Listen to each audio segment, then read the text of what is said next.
Sir நடந்ததுக்கு அப்புறம் நடக்கிறது சொல்றீங்க சார், பிரிகாஷன்ஸ் ஏதாவது இருக்கா? நான் இப்ப சொல்றேன் சார், இந்த பணம் பட்டுவாடாவோ இல்ல கிஃப்ட் பட்டுவாடாவோ இப்ப நாங்க உங்களுக்கு ஆதாரமா புடிச்சு கொடுத்துட்டோம்.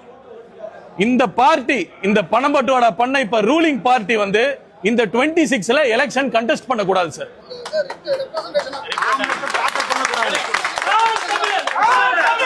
ஒரு நிமிஷம். இந்த முனிசிபாலிட்டி கமிஷனர் இன்னைக்கு இத வந்து பட்டுவாடா பண்ண சொல்லியிருக்காருன்னா அதுக்கு மேல இடத்துல இருந்து உத்தரவு வராம அவர் பண்ணல.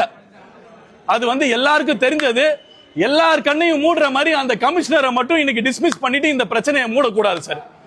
இங்க ராஜபாளையம் தொகுதியில டிஎம்கே பார்ட்டி வந்து நாமினேட் பண்ணக்கூடாது. ராஜபாளைய மக்களுக்கு வணக்கம். மக்களின் அடிப்படை உரிமைகளை கேட்டு வாங்குவதற்காக ஒருவர், நீங்கள் தேர்ந்தெடுப்பவர் தேர்ந்தெடுப்பதற்கு முன்பாகவே உங்களுக்காக உழைக்க தயாராகிவிட்டார். இன்னும் நீங்கள் தேர்ந்தெடுத்தால் உங்களுக்காக என்னவெல்லாம் செய்வார் என்று சிந்தித்து பாருங்கள்.